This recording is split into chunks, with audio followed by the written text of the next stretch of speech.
tema de esta vez va a ser un poquito varios días, es la espiritualidad, pero comenzamos con la espiritualidad en el pueblo judío. El Antiguo Testamento es el tronco del que brota el Evangelio. La Iglesia, sabemos bien que no parte de cero. Jesús la fundó sobre el pueblo de Israel y sobre la religión judía, que era la que él practicaba.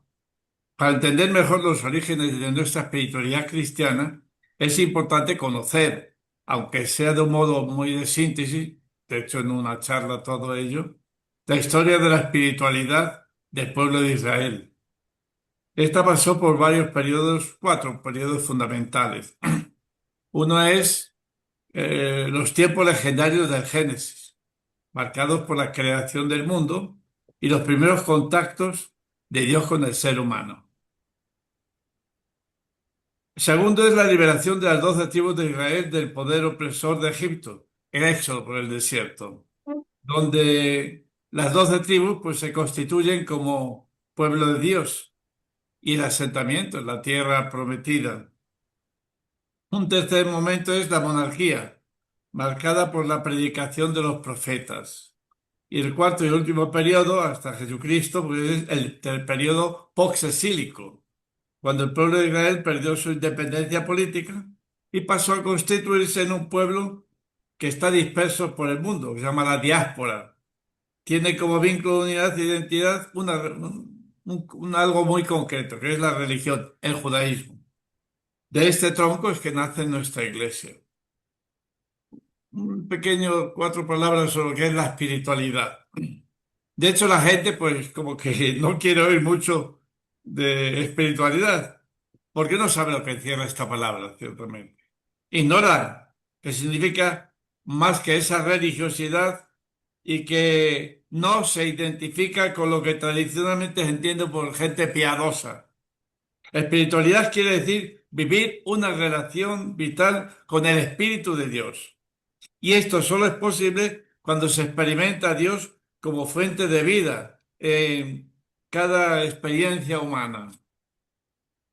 Vivir en contacto con el Espíritu de Dios no conduce a una espiritualidad que prescinda de los sentidos. Es una vuelta hacia adentro. La espiritualidad no es enemigo del cuerpo, apartado del mundo, sino una nueva vitalidad del amor a la vida. Por eso, quien vive espiritualmente vive abierto al Espíritu de Dios y vibra con todo lo que hace crecer la vida y se revela con todo lo que hace daño y mata. Esta experiencia espiritual, pues creo yo que dilata el corazón, nuestra vida es finita y limitada, y se abre a lo infinito. Estamos aceptando en lo esencial. Vivirla desde el Espíritu Santo, es decir, verla y amarla a la vida, como Dios la ve y la ama, buena, digna, bella. Esto es la espiritualidad. No confundirla mucho con esa piedad un poco decimonónica. Ahora, ¿qué es la espiritualidad del Antiguo Testamento? Se fundamenta siempre en una relación dinámica y progresiva entre Dios, Yahvé, y su pueblo, basada en una iniciativa divina de la alianza. A diferencia de digamos, una introspección abstracta, individual, es una experiencia comunitaria, la espiritual del pueblo de Israel. Es una experiencia histórica que se manifiesta en el cumplimiento de la ley y siempre, siempre con una esperanza hacia el futuro. ¿Cómo evoluciona esta experiencia espiritual? Primero es patriarcal, una fe basada en la confianza personal y la promesa de descendencia y de tener tierra.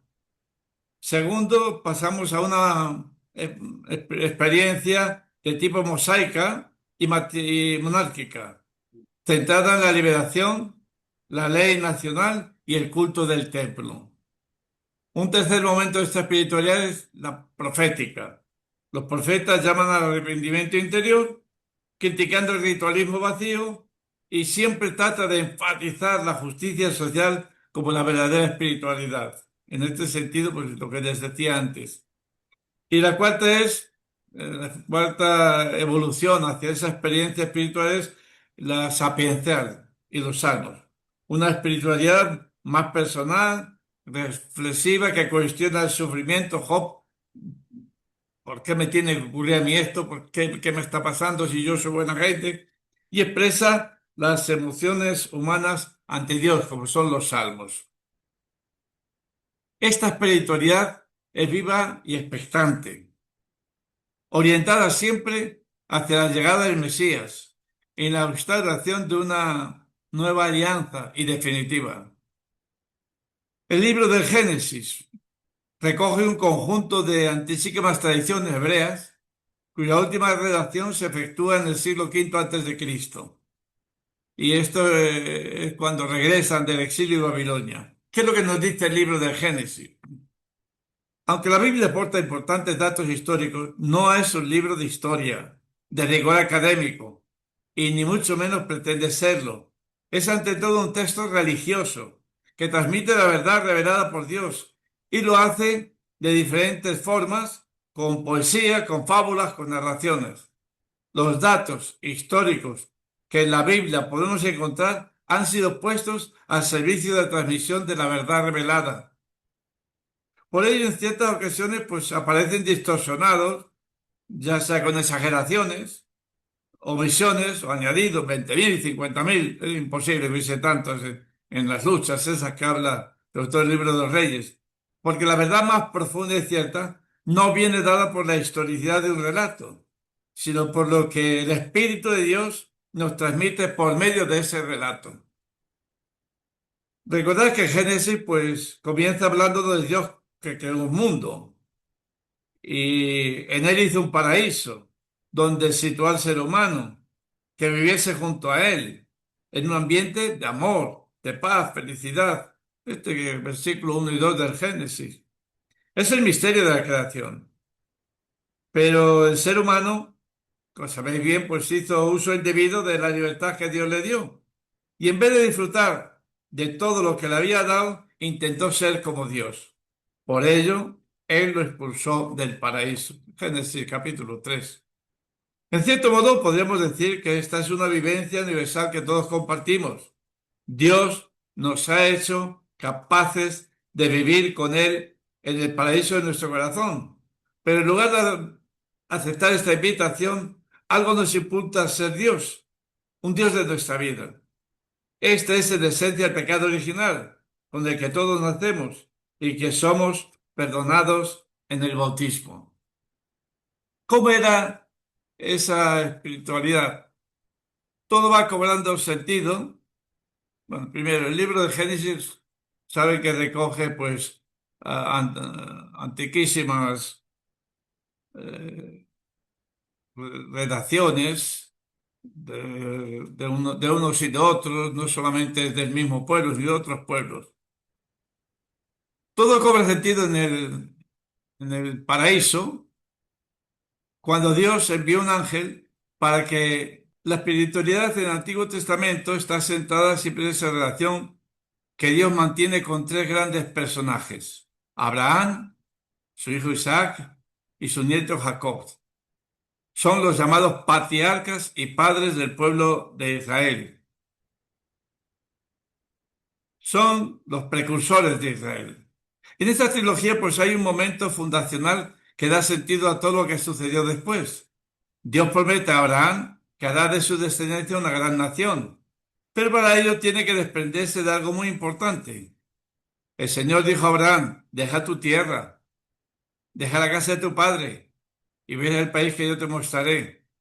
Yo haré de ti una gran nación y te voy a bendecir. Voy a agradecer tu nombre y serás una bendición. Bendeciré a los que te bendigan, maldeciré a los que te maldigan, y por ti se bendecirán todos los pueblos de la tierra. Abraham partió, como el Señor le había indicado, y Lot se fue con él. Cuando salió Abraham, pues tenía unos 75 años. Ahora, ¿quién fue y qué hizo Abraham? Abraham pues hizo un buen uso de la libertad. Optó por ser fiel a Dios y lo hizo pasar de que tuvo una tierra y tuvo que dejarla Tuvo que dejar esas seguridades y comodidades que le brindaba su tierra para aventurarse en un misterioso y duro camino. Pero Abraham creyó. Abraham obedeció en todo a Dios y así se convirtió en el padre del pueblo de Israel. Esta será en efecto una gran nación, pero no por su poderío político o económico o militar, sino por su espiritualidad, mucho más profunda y verdadera que la de los pueblos vecinos. La obediencia de Abraham se basa en la fe inquebrantable, en la promesa que Dios le ha hecho. El elemento clave de la espiritualidad patriarcal es la fe. Gracias a ello los patriarcas se sentían como muy cercanos a Dios y muy familiares con Dios, aunque sabían que es un ser infinitamente superior a ellos. Por eso sus decisiones son a veces incomprensibles. Cuando Dios le pide a Abraham que sacrificase a su hijo, ¿verdad? Pues es como una especie de absurdo. Todo esto se colmó cuando Dios envió al ángel para que evitase el crimen, revelando el verdadero sentido de esta orden. ¿Cuál era este sentido? Pues probar la fe de Abraham. Cuántas veces en nuestra vida, ante hechos que aparentemente son ilógicos para nosotros, pues sentimos cómo Dios pone a prueba nuestra fe en Él? Sabéis bien, sin fe, nuestra relación con Dios pasa a ser una simple superstición, o yo diría que hasta una simple idolatría. Entonces la historia patriarcal, pues concluye con los 12 hijos de Jacob viviendo en Egipto.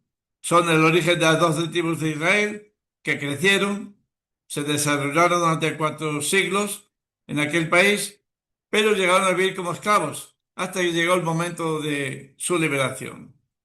Y es el libro del Éxodo, el Éxodo de los judíos. Después del libro de Génesis, hay otros 4 libros que forman el Pentateuco, la Torá, la conocen bien. Éxodo, Levítico, Número y Deuteronomio.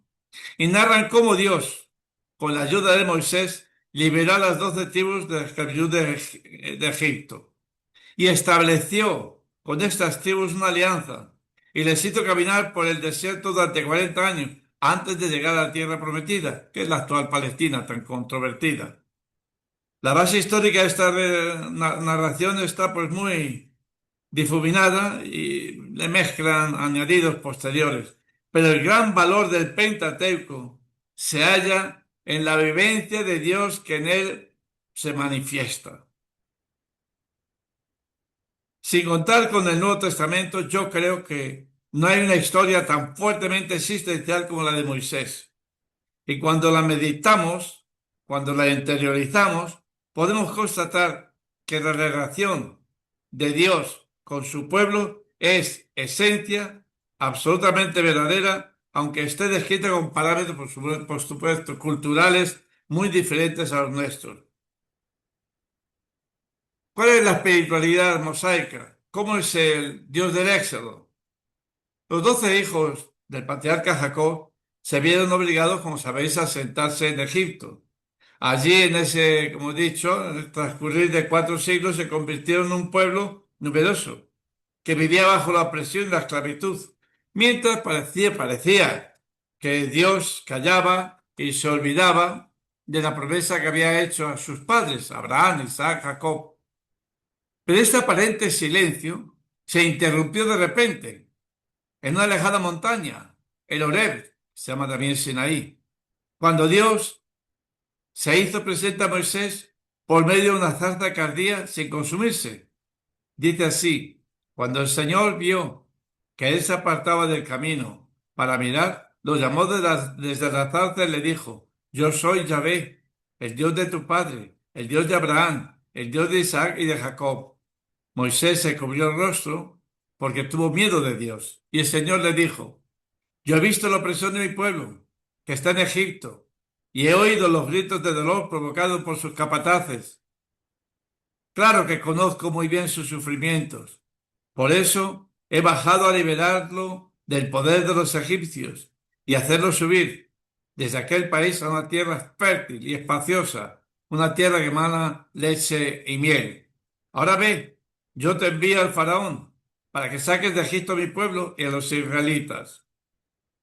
He reproducido este diálogo que muestra la esencia de la llamada de Dios. Esta llamada, pues, muchos seres humanos la han experimentado y la hemos experimentado a lo largo de la historia, que constituye una de las vivencias más impactantes de toda la humanidad. La llamada de Dios es ante todo, y recordad bien esto, es ante todo una llamada liberadora, pues inicia un proceso redentor dentro de nosotros, que a su vez nos mueve a liberar a otros. Pues bien, esta llamada liberadora la vivió tan intensamente el pueblo de Israel que desde entonces se referían a Dios como el Dios, el ser que los liberó de Egipto. ¿Cómo fue la alianza de Dios con su pueblo? ¿Cómo fue? Tras la liberación, Dios estableció una alianza con las 12 tribus. En esta alianza se comprometió a ser su Dios y ellos tenían que ser su pueblo. Tenían que seguir fielmente su ley. Esa ley que él les tramitó por medio de Moisés. De ahí que se llame la ley mosaica. Esta alianza pues fue rota con frecuencia. Y es claro que el Deuteronomio insiste a decirnos que el pueblo de Israel estaba constituido por personas normales. ¿Qué quiere decir esto? Personas débiles, que no fueron muchas veces capaces de ser fieles a la alianza. Por ello Dios les castigó con el fin de que se convirtieran de nuevo a la fe verdadera, la que se apoya en la ley, pero desde el arrepentimiento y la conversión, fijaros bien, Dios siempre perdona. Y así, tras 40 años de éxodo por el desierto, en los que Dios hizo madurar a su pueblo, este llegó a la tierra prometida, una tierra fértil, como dice la palabra, que manaba leche y miel, y en la que podía vivir libremente. Aquello supuso la salvación, pues al convertirse a la ley, ésta ayudó a los israelitas a liberarse de aquello que les alejaba de Dios y por tanto les esclavizaba. En efecto, la ley les indicó un buen camino a seguir, pero sobre todo a nivel espiritual como creyentes. El camino de la historia, el principio de la retribución. Este es otro paso importante. La tradición hebrea sitúa a Dios en la historia. Por medio de ella guía a su pueblo. Esto es propio de los orígenes nómadas de los hebreos. En efecto, ellos sabían que dependían de Dios para poder atravesar grandes distancias en el desierto y llegar a bien a su destino.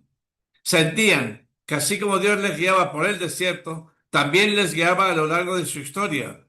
Y eso pues lo señalan en sus tradiciones, que fueron transmitiendo de padres a hijos. Y de este modo pues fueron configurando lo que se llama el pueblo elegido por Dios. Esta espiritualidad de un pueblo nómada contrastaba mucho con los pueblos vecinos, que eran de cultura agrícola, para los que Dios era fundamentalmente el Dios de la naturaleza, pues dependían mucho de ésta para sobrevivir.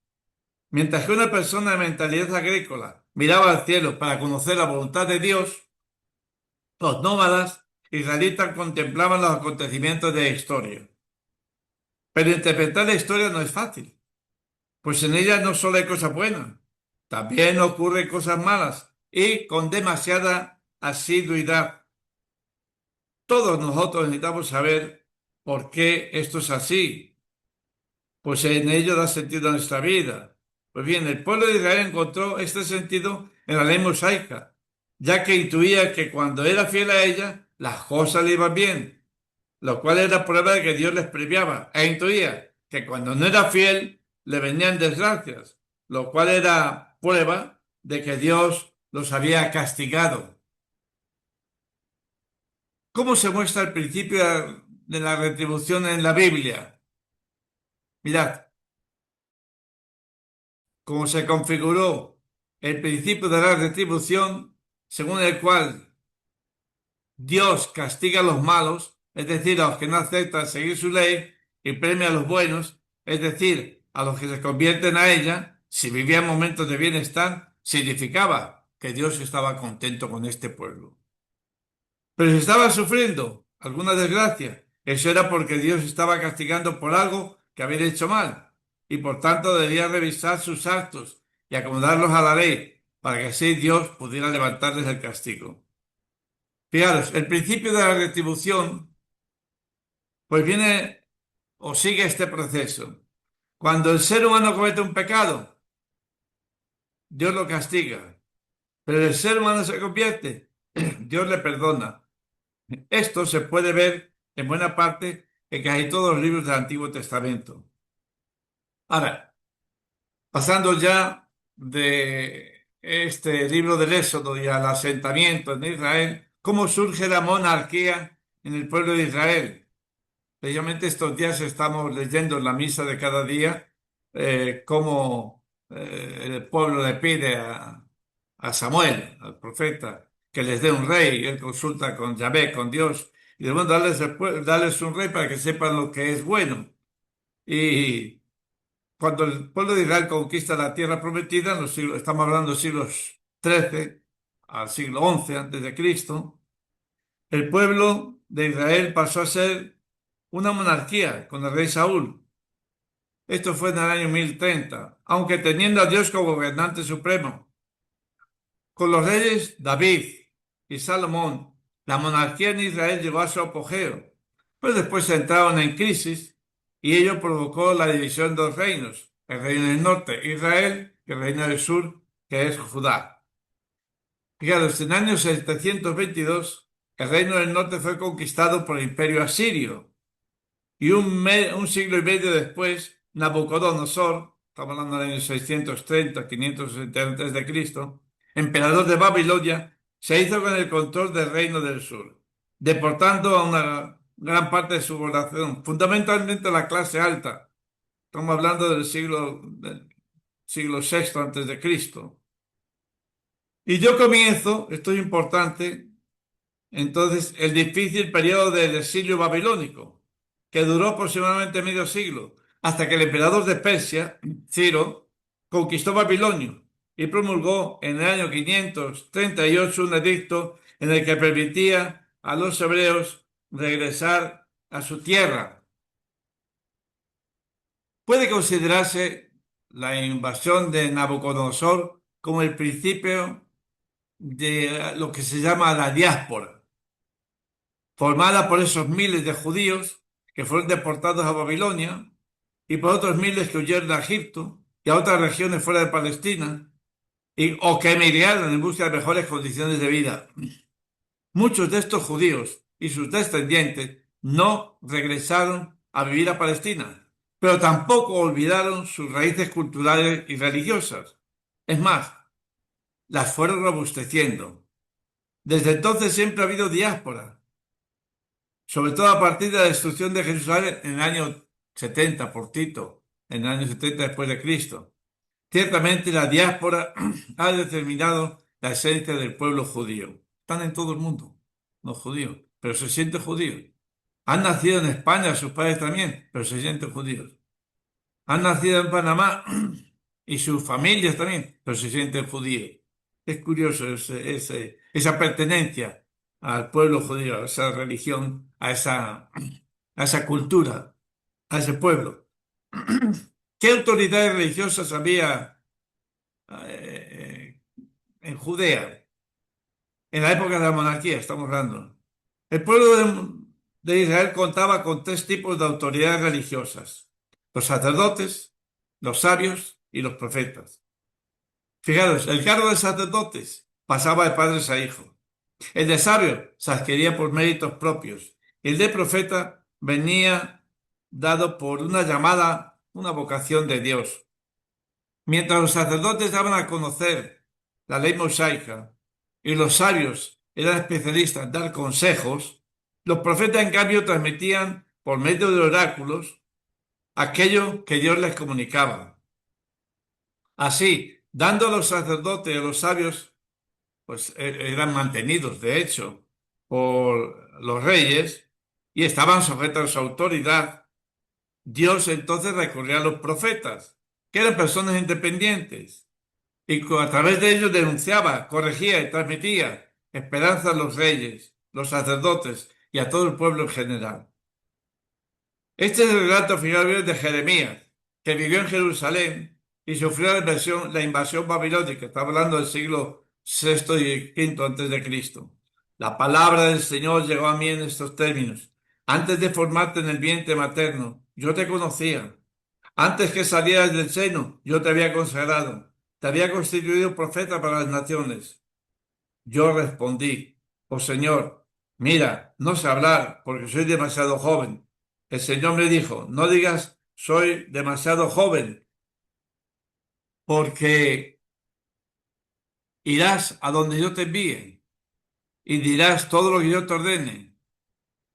No temas delante de ellos, porque yo estoy contigo para librarte, oráculo del Señor.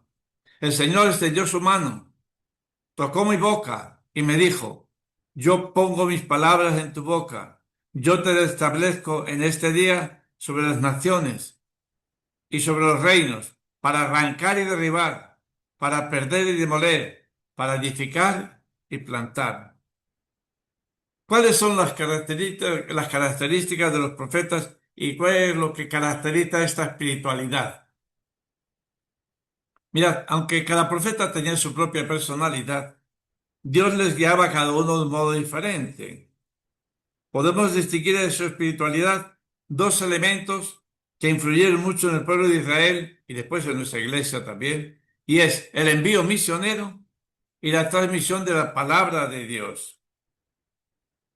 Estos elementos, pues lo acabamos de escuchar en el texto de Jeremías. Es enviado y tiene que transmitir no lo que él piensa, sino lo que Dios le manda. Sabemos que el verdadero profeta no escogía este oficio, ni lo heredaba de su padre, sino que era encomendado por Dios por medio de una llamada con la que le enviaba a predicar su palabra. Así lo hizo con Jeremías. Tú irás donde yo te envíe y dirás lo que yo te ordene. Por eso los profetas se sentían enviados. No actuaban por propia iniciativa, sino que eran guiados desde lo alto. Eran hombres de Dios cuya misión se apoyaba no en el cargo institucional ni en sus conocimientos, sino en su fe y su experiencia espiritual con Dios. Ahora, había falsos profetas, ciertamente, abundaban estos falsos profetas. Estos se ganaban la vida pues alabando y supuestamente de parte de Dios a los reyes y pronosticando al pueblo un futuro lleno de bienestar. A esto les iba muy bien. Iría muy bien porque decían lo que el público quería escuchar. Pero el verdadero profeta era portador de la palabra de Dios. Cuando hablaba cumpliendo un mandato divino, solo podía decir lo que Dios le transmitía, nada más. Yo pongo palabras en tu boca, le dijo Dios a Jeremías. Cuando la palabra de Dios atacaba de frente a los poderosos, resultaba peligroso y sigue siendo peligroso, ¿eh? No era fácil predicar en contra de lo que el rey y el pueblo quería escuchar. Por eso Dios le dijo a Jeremías, no tengas miedo, ponte delante de ellos, yo voy a estar contigo para librarte. Y es que la palabra de Dios, queridos amigos, pues busca transformar los corazones de la gente y reconstruir el buen camino de su pueblo. Pero toda transformación, toda reconducción supone desmontar lo que hay para montar algo nuevo. Así lo escuchó Jeremías de boca de Dios. Yo te establezco este día sobre las naciones y sobre los reinos, para arrancar y derribar, para demoler, para edificar y plantar. En ocasiones, los israelitas preferían poner su confianza en las posiciones o en el poder, y su corazón se extraviaba dejándose llevar por sus instintos, por sus caprichos y no por la ley. Todo esto hacía que el pueblo se alejase de Dios y cayera en la esclavitud del pecado. De todo esto, pues hablaban los profetas en sus oráculos de condena y también advertían los duros castigos que la gente se iban a sufrir si no se convertían de corazón. Veamos un ejemplo, lo que profetizó Amós, cuya actividad se desarrolló en el reino del norte en tiempos del rey Jeroboam. Estamos hablando del siglo VIII antes de Cristo. Así habla el Señor, porque despreciaron la ley del Señor y no observaron sus preceptos, porque les extraviaron sus falsos profetas y sus falsos dioses, a los que habían seguido sus padres. Yo enviaré fuego contra Judá, y él consumirá los palacios de Jerusalén. Porque ellos, fíjense que denuncian, venden al justo por dinero, al pobre por un par de sandalias, pisotean sobre el polvo de la tierra la cabeza de los débiles y desvían el camino de los humildes. El hijo y el padre tienen relaciones con una misma joven, profanando así mi santo nombre. Se tienden sobre orpas tomadas en prenda, al lado de cualquier altar, y beben en la casa de Dios su vino confiscado injustamente. ¿Por qué los profetas pues luchan contra el culto de los Baales? Es importante resaltar que los profetas, gracias a sus denuncias, ayudaron, y mucho, al pueblo de Israel a tomar conciencia de que su Dios era el único Dios verdadero. Mientras ellos se desviaban con otros dioses que no eran más que ídolos. Es lo que se llama el monoteísmo estricto, que después va a tomarlo el cristianismo y después el islam. El profeta, además de ayudar al pueblo a tomar conciencia de que Dios era su único verdadero Dios, infundía en esperanza, pues anunciaba que Dios, a pesar de todo, nunca abandona a su pueblo, porque siempre es fiel. Dios llevaba a Israel en su corazón, y por más que pecase, por más que se extraviase, Él siempre estaría a su lado para reconducirlo. El profeta Oseas habla de eso simbólicamente cuando nos cuenta que de una esposa, el pueblo de Israel, ha engañado a su esposo, Dios, con otros hombres, los Baales. Pero el esposo, que es Dios, la quiere volver a enamorar. Y dice así: por eso yo la seduciré, la llevaré al desierto y le hablaré el corazón. Desde allí le daré sus viñedos y haré una puerta de esperanza. Allí ella responderá como en los días de su juventud, como el día en que subía del país de Egipto. Le apartaré de la boca los nombres de los Baales y nunca más serán mencionados por su nombre. Yo estableceré en aquel día una alianza. Extirparé del país el arco, la espada y la guerra, y haré que descansen seguros. Para siempre. Te voy a desposar en la justicia y el derecho, en el amor y la misericordia. Te desposaré en la fidelidad y tú conocerás al Señor. Claro, este texto nos habla de los Baales y del desierto. Son dos términos muy importantes que nos ayudan a comprender la espiritualidad anunciada por los profetas. Hemos visto que la espiritualidad nómada de los hebreos era muy diferente de la agrícola. Cuando el pueblo de Israel se asentó en la tierra prometida, tomó contacto con estos pueblos agrícolas cananeos. El nivel cultural de los cananeos y el nivel material pues era muy superior al de Israel. Y esto le transmitieron su religiosidad cósmica basada en el culto a los dioses Baales. Se trataba de una religiosidad muy adaptada al mundo agrícola. A causa de la influencia cananea, cada vez que los hebreos sufrían una catástrofe natural, como sequías, tormentas o epidemias, muchos acudían a los Baales. y no acudían a Yahvé, a Dios, para implorarles ayuda. Ciertamente, lo normal hubiese sido que la religión hebrea hubiera sido reemplazada por la religión cósmica de los cananeos. Pero los profetas predicaron con fuerza para purificar la religión hebrea y lo consiguieron. Por medio de ellos, Dios comunicó a su pueblo que no era un Dios cósmico que les hablaba a través de los Baales, sino el Dios de la historia, el Dios que acompañaba a su pueblo, que caminaba con ellos en la vida y que les guiaba hacia la salvación.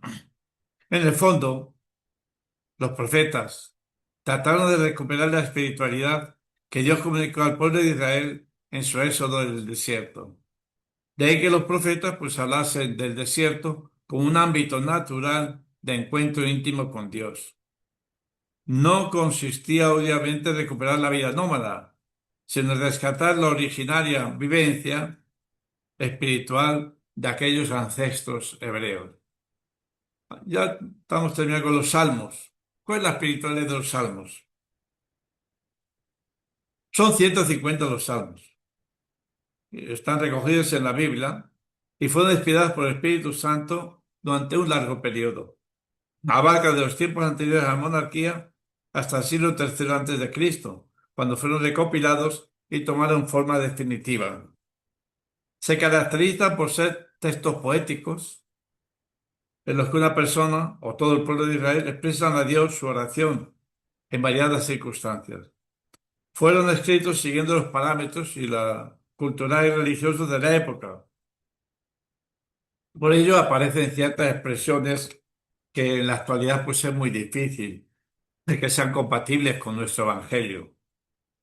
Nos referimos, por ejemplo, a frases como la capital Babilonia, criminal dichoso, el que pague el mal que nos ha hecho, dichoso el que agarra a tus hijos y los estrelle contra roca. El evangelio no va por ahí ni mucho menos. Para entender estas expresiones es útil conocer las circunstancias en las que fueron escritos y cómo han sido interpretados en el seno de la Iglesia. Generalmente nosotros interpretamos todo esto, lo interpretamos en sentido alegórico o en sentido simbólico. De todas formas, muchas de estas expresiones pues las hemos eliminado de los salmos que se rezan en la liturgia de la Iglesia para evitar confundir al pueblo fiel. ¿Qué expresan los salmos? ¿Qué es lo que nos dicen los salmos? Es importante tener presente que los salmos son una expresión en profundidad de los sentimientos. Muestran íntimas vivencias que los salmistas expresaron a Dios con gran fuerza y con mucha belleza. Gracias a ellos, los salmos son la oración más empleada por los judíos y también por los cristianos para rezarlos y participamos de los sentimientos de aquellos poetas, aquellos salmistas que los compusieron. Todos nosotros podemos vivir momentos de desesperación, de tristeza, de alegría, de júbilo. Todos necesitamos expresar a Dios nuestra gratitud y alabanza por los muchos dones que Él nos da, o suplicarle la ayuda, o pedirle perdón por nuestras faltas y pecados. Todo eso y mucho más lo encontramos en los salmos. Por ejemplo, mire, el Salmo 31. A ti, Señor, me acojo. No quede yo nunca defraudado. Tú que eres justo, ponme a salvo. Inclina tu oído hacia mí. Ven a prisa a librarme. Sé la roca de mi refugio, un baluarte donde me salve. Tú que eres mi roca y mi baluarte, por tu nombre, dirígeme y guíame. Sácame de la red en que me han tendido, porque tú eres mi amparo. A tus manos encomiendo mi espíritu. Tú, el Dios leal, me librarás. Mirad, si bien los salmos eran y son empleados en las celebraciones litúrgicas, en ellos se dice claramente que Dios no aprecia el ritualismo superficial, sino el culto que le hacemos mediante nuestras buenas obras, teniendo un corazón puro, humilde, arrepentido y siguiendo su divina voluntad. Por ello los salmos ponen evidencia a los malvados y exaltan a los justos. Hay un salmo precioso, que es el Salmo 15. Señor, ¿quién puede hospedarse en tu tienda y habitar en tu monte santo? El que procede honradamente y practica la justicia, el que tiene intenciones honradas y leales y no calumnia con su lengua, el que no hace mal a su prójimo ni difama al vecino, el que considera despreciable al impío y honra a los que temen al Señor, el que no retracta lo que juró con engaño propio, el que no presta dinero a usura ni acepta soborno contra el inocente, el que así obra nunca fallará jamás. Bien. ¿Qué sucede en el posexilio? Ya vamos terminando. Con la invasión de Babilonia se puso fin a la monarquía hebrea. Desde entonces, salvo en el periodo de Salmodeo, que en el año 200 al 63 a.C., el pueblo de Israel estuvo sometido a diversos imperios. Es lógico pensar que en el exilio de Babilonia, pues debería haber provocado la desaparición de la religión hebrea, pues aquel imperio tenía una cultura muy superior a la de Israel. Pero lo cierto es que pasó todo lo contrario, y aquí se ve la mano de Dios. Los hebreos en la diáspora se esforzaron de ser fieles a la alianza y reforzaron sus creencias, de tal forma que establecieron las bases del judaísmo que hoy conocemos, aunque claro, ha evolucionado desde entonces. El rey Ciro en el siglo VI a.C., emperador de Persia, derrotó a los babilonios en el año 539 y no solo permitió a los judíos regresar a su tierra, también les dio bastante independencia y permitió que tuvieran su propia religión. Esto lo aprovecharon los judíos para consolidar su fe.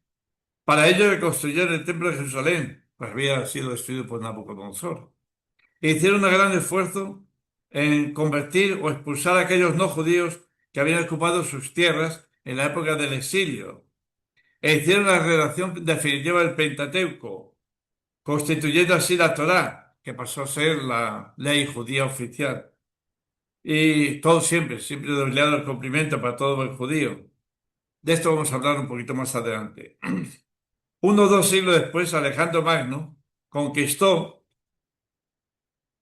el imperio persa en el año 331 y después de su muerte, que fue muy joven, Palestina quedó en manos de sus generales, Ptolomeo, que en el siglo IV, estamos hablando del año 367, 283 a.C., pues continuó el periodo de paz en este tiempo, pero las cosas cambiaron cuando el año 198 a.C., la zona de Palestina pasó a manos de Antíoco, el rey de Siria. Pues esta dinastía siguió una estricta política de helenización de su territorio. Fijaros, en el año 167 a.C., Antíoco IV abolió los privilegios de los judíos, prohibió el sábado, y la circuncisión, e hizo instalar en el templo de Jerusalén una estatua de Zeus. Ante este ultraje, los judíos se pueden dividir en tres grupos. Unos prefieren colaborar y adaptarse a las nuevas costumbres. Otros, los devotos, optaron por la resistencia pasiva, por medio de la purificación espiritual de Israel. Pero otros, los macabeos, tomaron las armas y bajo sus órdenes de Judas Macabeo, liberaron Jerusalén. Estamos hablando del año 164 a.C., haciéndose con el poder y restableciendo el culto al templo. Tras ello se abrió un periodo en el que el poder fue ostentado por los macabeos y sus descendientes. Este periodo se caracterizó por la expansión militar del territorio judío, las alianzas estratégicas con otros reinos y una considerable... Concluyó cuando Roma, a través de Pompeyo, se apodera de Jerusalén en el 63 a.C., incorpora a su territorio el Imperio Romano, concedió cierta libertad religiosa y una cierta autonomía política a los judíos. Pues bien, en este ambiente político y religioso vivieron Jesús, el Hijo de Dios, y los discípulos de ellos judíos, los cuales difundieron la nueva espiritualidad cristiana que veremos ya en el próximo capítulo. ¿Cómo surge la espiritualidad oficial judía? Sabemos que durante el exilio de Babilonia se forjaron las bases de la espiritualidad judía.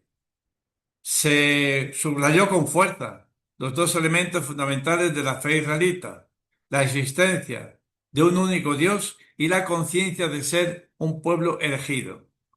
A ello ayudaron mucho las predicaciones de los profetas, como ya he dicho. Tras el exilio, las autoridades judías dieron una gran relevancia a la ley de Moisés y al templo. En esta época, los escribas, es decir, los que copiaban los textos sagrados, confeccionaron la última y definitiva redacción del Pentateuco, ya eso lo dije antes.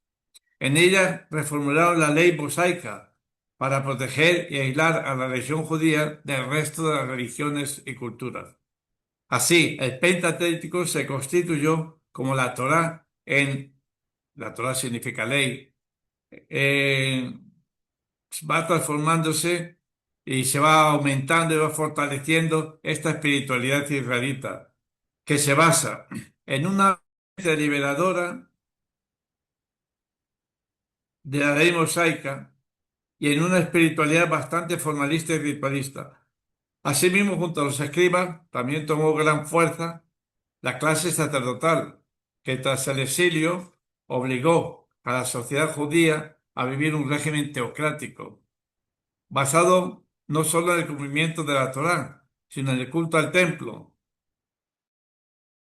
al que se consideraba como la única y verdadera casa o morada de Dios, que era el centro neurálgico del pueblo judío, el templo. De este modo consiguieron que todo buen judío, allá donde estuviese, considerase que el centro del mundo no era la capital del imperio, Roma en esa época, sino Jerusalén, y su tiempo no fuese regido por las fiestas paganas, por muy espectaculares que fuesen, sino por las fiestas del templo. Tanto es así que donde había una colonia de judíos, aunque viviesen a más de 1000 kilómetros de Jerusalén, se organizaban las peregrinaciones al templo en las grandes fiestas judías, Pascua, Pentecostés y Tabernáculos.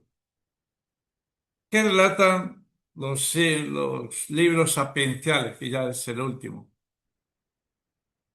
Hemos visto que en tiempos de la monarquía, además de sacerdotes y profetas, había otro tipo de autoridad religiosa, los sabios. Se trataba, en su mayoría, de laicos cultos, que gracias a reflexionar y contemplar la naturaleza, la historia y la tradición religiosa del pueblo de Israel, pues les daban buenos consejos, generalmente de carácter moral, y que estaban en consonancia con la ley de Moisés revelada por Dios y la ley natural, que era la que daba el uso de razón y que tenían todas las culturas, sobre todo Egipto y Mesopotamia. Todo esto ayudó a enriquecer el pensamiento y la espiritualidad hebrea. Durante la monarquía de los sabios, pues apenas tuvieron relevancia comparados con los profetas, claro. Pues sabemos que Dios cogía esto para ayudar a su pueblo a ser fieles a la alianza. En los tiempos trágicos del exilio, los profetas infundieron esperanza. Pero después del exilio, mientras la presencia de los profetas fue decreciendo, con los consejos sapienciales, pasa lo contrario. Fueron adquiriendo cada vez más aprecio entre los judíos, de tal forma que comenzaron a ponerse por escrito esta corriente literaria llamada sapiencial. Es el libro eclesiástico, el Eclesiastés, los Proverbios, y influye en la vida espiritual del pueblo de Israel. Este cambio, estamos hablando del siglo V y IV antes de Cristo. Algunos escritos sapienciales, inspirados por el Espíritu Santo, pues son parte de la Biblia nuestra. ¿Qué caracteriza esta espiritualidad sapiencial? Una característica fundamental de la espiritualidad sapiencial es su carácter universal, pues es válida para todos los creyentes, con independencia de nacionalidad, etnia o religión. Y ello es así porque hace pocas menciones a los elementos específicos de la fe judía. Es de carácter eminentemente ético y los temas que tratan pues nos afectan a todos. Hay además otros dos elementos importantes de esta espiritualidad. Es el temor a Dios, respeto a Dios, y el equilibrio. Así dice el libro de los Proverbios: el principio de la sabiduría es el temor de Dios. Temer al Señor consiste en tener respeto reverencial por todo lo que se refiere a Yahvé, a Dios. Al actuar teniendo a Dios como máxima y principal referencia, el creyente vive virtuosamente, evita el pecado. Así lo expresa este texto de los Proverbios. Hay 6 cosas que detesta el Señor, y 7 que son para él una abominación: los ojos altaneros, la lengua mentirosa, y las manos que derraman sangre inocente, el corazón que trama proyectos malignos, los pies rápidos para correr hacia el mal, el falso testigo que profiere mentiras y que siembra discordia entre los hermanos, de los proverbios. Como ven, esto vale para todas las religiones, por eso en este momento todo lo que es los libros sapienciales, pues prácticamente todos los podemos admitir como libros maravillosos. Es importante saber guardar un equilibrio sano, no cayendo en excesos, pues la moderación es la fuente de la felicidad, dicen los sabios, y evita problemas. Dice así, estamos hablando también de los proverbios. Por enriquecerte, deja de pensar en eso. Tus ojos vuelan hacia la riqueza y ya no hay nada porque ella se pone alas y vuela hacia el cielo como un águila.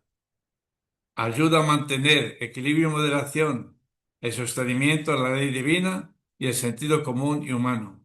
Así, uno adquiere el dominio y el difícil arte de vivir. Ahora, los fariseos.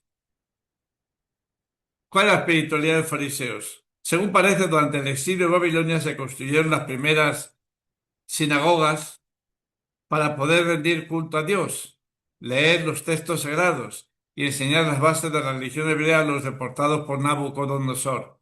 Aquellas sinagogas estaban orientadas físicamente hacia el templo de Jerusalén. Los textos sagrados solo podían ser leídos e interpretados por un escriba, o a falta de este, por alguien que conociese la ley. No se sabe muy bien cómo se extendieron y desarrollaron las sinagogas desde entonces. Probablemente se fueron construyendo allá donde había colonias judías, con el fin de orar y estudiar la Torá. Lo cierto es que su gran auge comienza en la época de los macabeos, siglo II antes de Cristo, gracias a los fariseos. El movimiento de los fariseos surgió como oposición a los macabeos, cuando estos dejaron de luchar por la integridad religiosa en el posesilio y tomó fuerza con las matanzas de los judíos en la guerra de los macabeos contra Antíoco. Poco después comenzaron a aparecer textos sagrados en los que se habla de ello. Fueron los fariseos los que extendieron esta creencia entre el pueblo judío. La fe en la resurrección da sentido a lo que son capaces de hacer este pueblo en su evolución. Todo esto cobra sentido si creemos que tras la muerte Dios pone a cada uno en su sitio, resucitando a los buenos y purgando a los malos. Sabemos que en tiempos de Jesús aún no todos los judíos creían en la resurrección. Los más próximos a la religión judía oficial la negaban, como en el caso de los saduceos, que era un grupo formado por judíos de familia sacerdotal o aristocrática. Sus discusiones teológicas con los fariseos aparecen en los Hechos de los Apóstoles. Por otra parte, el culto litúrgico de algunas sinagogas permitía a los presentes, que fuesen judíos o extranjeros incluso, levantar para hacer alguna exhortación religiosa. Esto también fue muy importante y lo veremos el próximo día cuando hablemos de la espiritualidad de los evangelios y de los hechos de los apóstoles. Fue aprovechado por Jesús, fue aprovechado por los apóstoles, los dos, para anunciar el evangelio entre el pueblo judío. Así, al llegar a una población, como en los Hechos de Apóstoles puede ver perfectamente, pues lo primero que hacían era predicar en la sinagoga. Ello provocó conflictos porque la fe cristiana pues rompía con el cumplimiento de la Torá. ¿Qué caracteriza la espiritualidad mesánica? Bueno, esto lo hablaremos el próximo día, aunque los evangelios nos muestran que en los tiempos de Jesús el pueblo judío vivía en la espera de un Mesías, un ungido, enviado por Dios para que les liberase del poder del imperio y diese comienzo al esperado reino de Dios. De hecho, sabemos que por entonces hubo varios que se autoproclamaron Mesías. Se trataba de una espiritualidad muy esperanzadora, que tenía su origen en el tiempo de la monarquía o quizá antes, y se difundió mucho en el posexilio, cuando Israel dejó de ser independiente y encontró en la figura del Mesías aquel por medio del cual Dios iba a instaurar su pleno y definitivo reinado, llegando así el fin de los tiempos y la eterna paz y felicidad. Esto se habla en el Antiguo Testamento, en muchos libros, y todo ello se ve reflejado en la figura de Jesús. Pero los cristianos no solo afirmamos que Él es verdaderamente el Mesías prometido por Dios en el Antiguo Testamento, sino que es más que eso. Afirmamos que Jesús, además de Mesías, es el Hijo de Dios. Un poco largo, muy deprisa, porque era reducir todo el Antiguo Testamento a esta charla de casi una hora, pues nos, el próximo día son más cortas. A ver, ¿qué dices, Ricardo? Cuéntanos.